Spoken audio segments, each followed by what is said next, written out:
Episode 8: Architecting Love: Healing Transgenerational Relationship Loops from Inherited Patterns to Conscious Love.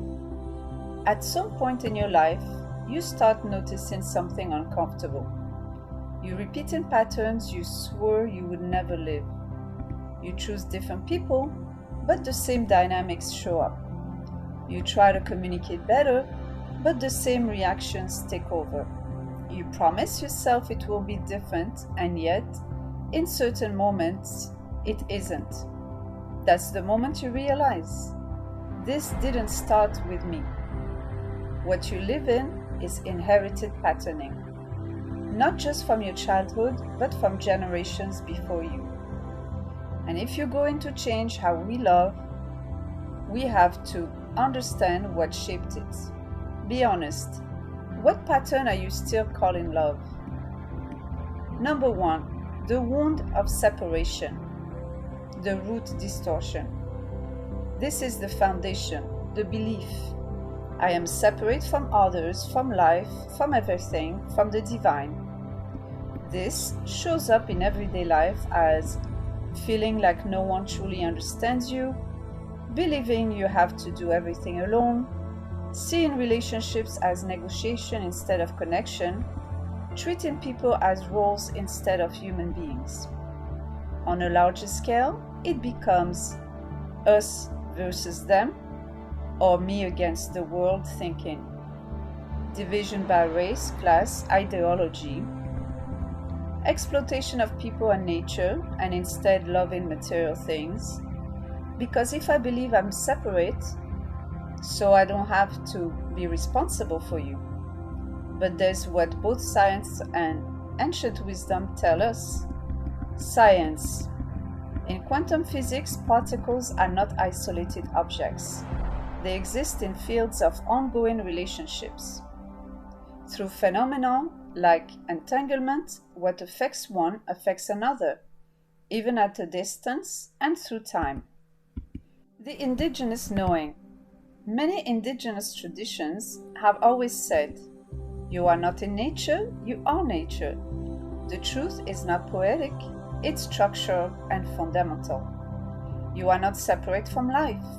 You are a temporary individual expression of it, but not separate. Number 2, the wound of disconnection from nature, from your body. The belief, nature is outside of me.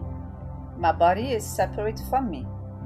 This shows up as ignoring your body's signal, living in your head instead of your body, and over-identifying with the mind and the ego, burning out while calling it productivity, treating nature as something to use, not to relate to.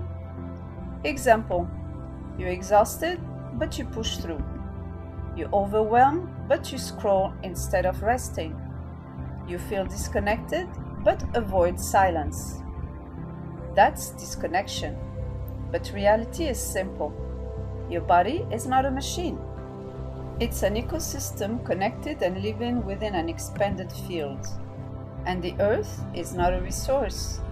It's a system that sustains you. You came from it and you return to it. As above, so below. The same intelligence that moves galaxies moves your breath. You didn't choose what you inherited, but you are choosing what continues. If it ends with you, everything changes after you. We're not doing this alone anymore. Let's walk each other home. Number 3, the wound of worthlessness. The belief, I'm not enough as I am. This one creates extremes.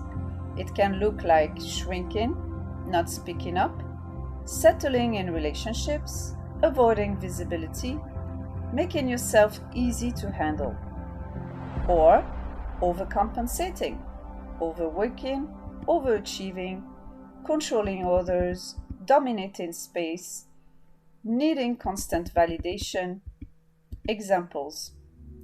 You achieve something big and instead of feeling fulfilled, you immediately move the goalpost.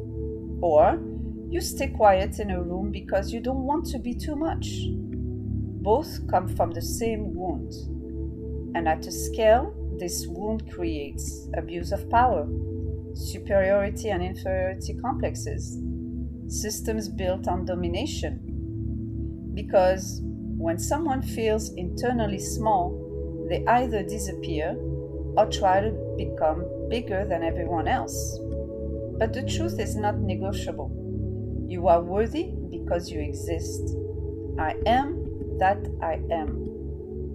Number 4, the wound of othering, the belief some people matter more than others. This is how humanity created hierarchy. It shows up as judging people based on identity, age, race, religion, comparing worth, creating categories of better or lesser, feeling superior or inferior. Example: feeling intimidated by someone you feel is above you. Looking down on someone you see less aware. Dismissing others because they don't fit your worldview. This is not random, it's tribal survival programming. But today it creates division, polarization, disconnection, instead of collaboration. The truth? We are not the same expression, but we are the same consciousness. Now ask yourself, are you reacting from the wound or responding from awareness? Number 5, the wound of scarcity and fear. The belief, there's not enough for me, for us.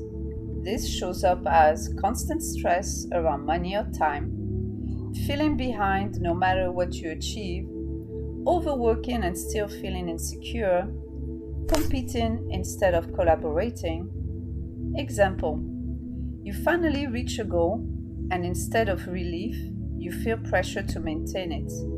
Or you hesitate to rest because you feel like you're falling behind.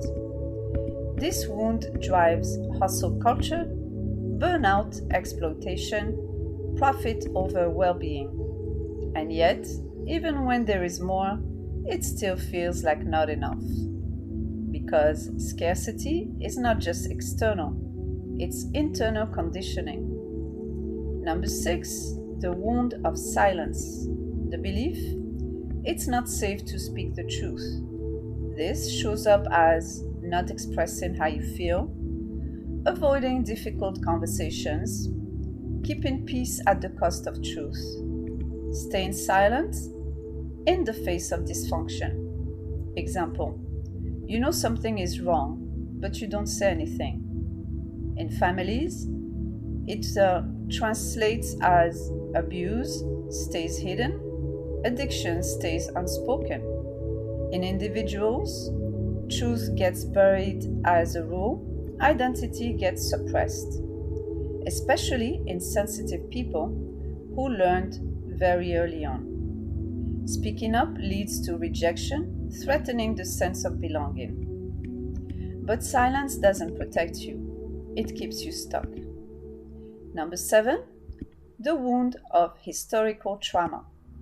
This is not theoretical, this is relating to slavery, colonization, displacement, cultural appropriation, and erasure. And science confirms that trauma can be passed down through epigenetics. That means you carry stress responses that didn't originate in your lifetime. This shows up as chronic anxiety, hypervigilance, inherited fear, systemic inequality. This is not weakness, it's unprocessed history. The turning point, what changes everything. Here's the shift. Awareness doesn't erase the wound, but it interrupts the pattern. Because now, when it shows up, you see it. And in that moment, you can choose differently. That's how cycles end. Love as reorganizing force. Not romantic love, not conditional love, but a love that emanates from unconditional awareness and presence. The kind of love that includes instead of excludes, sees instead of judges, connects instead of separates. From a nervous system perspective, safety allows change. From a spiritual perspective, love is the underlying field of existence. When you embody that, you stop reacting from wounds and start relating from truth. This is bigger than you, but it starts with you. Why this matters in these times we are now? There has never been a time like this. For the first time in human history, we have access to psychological understanding. We have scientific validation. We have global awareness of collective patterns. What used to stay hidden in families is now visible. What used to be normalized is now questioned. We are living through a consciousness shift and revolution. And with that comes responsibility. To not just see, but to change. Because here's the truth. If we don't interrupt these patterns now, we pass them forward. But if we do, we become the generation that ends cycles. This is not just personal healing. This is collective reorganization and repatterning. You are not just working on yourself. You are participating in rewriting relational dynamics, restoring balance, re-establishing truth. You are an instrument of transmutation, not by force, but by awareness, by choice, by embodiment. Where science and spirit meet. Let's start with science. Science confirms with epigenetics that trauma and stress patterns can be inherited and also reversed. Neuroplasticity states that the brain rewires through repeated new behavior. Polyvagal theory affirms that safety transforms how we relate and connect. Spiritual traditions have always said, you are not separate. You are part of a unified field of intelligence.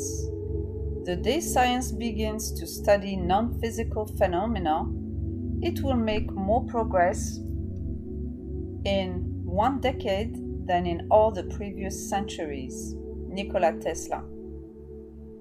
Carl Jung said, until you make the unconscious conscious, it will direct your life and you will call it fate. Pierre Teilhard de Chardin said, we are not human beings having a spiritual experience, we are spiritual beings having a human experience. Mystical truth. What many traditions called divine order, unity, oneness, science now describes as interconnected systems, relational fields, energetic coherence. Different language, same truth. Why this is the moment? Because the illusion is breaking. You can feel it in relationships shifting, systems being questioned, people waking up to patterns. The old model of domination, exploitation, separation, and control is no longer sustainable. And what replaces it depends on what we choose now.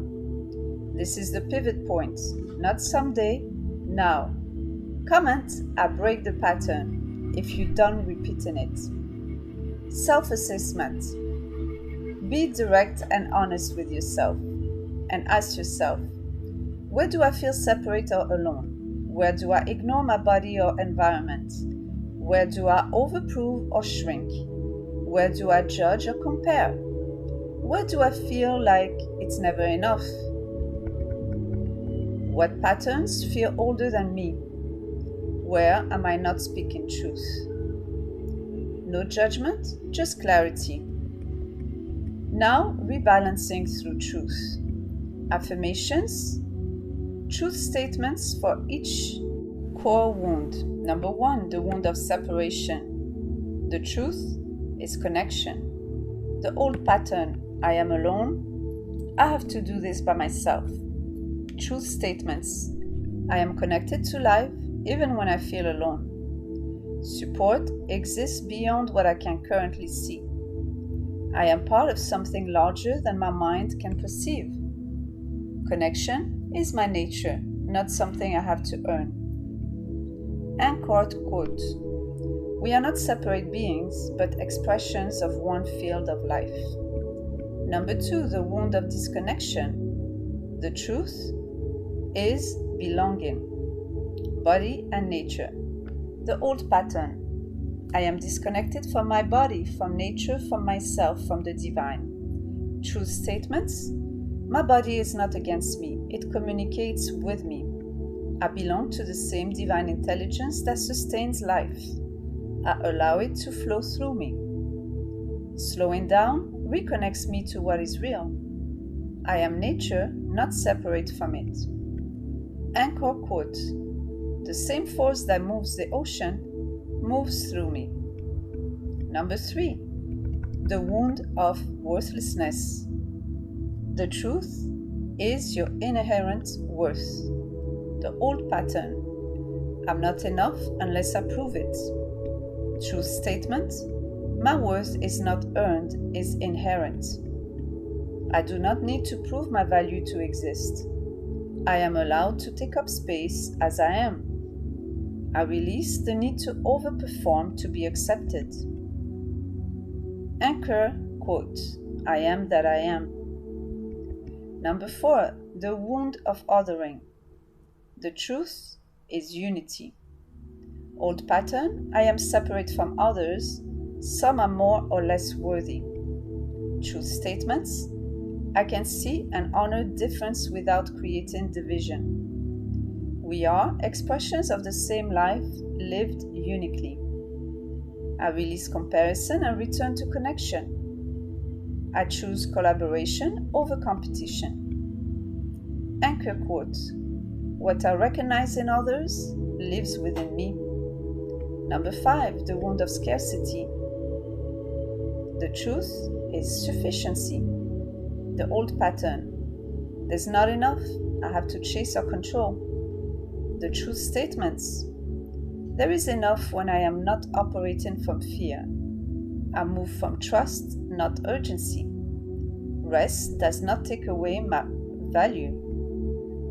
I am supported in ways I am still learning to see. Anchor quote. Enoughness begins within. Number 6. The wound of silence. And the truth is, you are expression. Old pattern. It's safer to stay quiet. Truth statements. My voice matters even if it shakes. Truth creates clarity, not danger. I am safe to express what is real for me. What I suppress continues. What I express can transform. Anchor quote. Truth spoken with awareness becomes liberation. Number 7. The wound of historical trauma. And the truth of continuity and healing. Old pattern. I carry pain that feels bigger than me. Truth statements. I honor what was carried without continuing the cycle.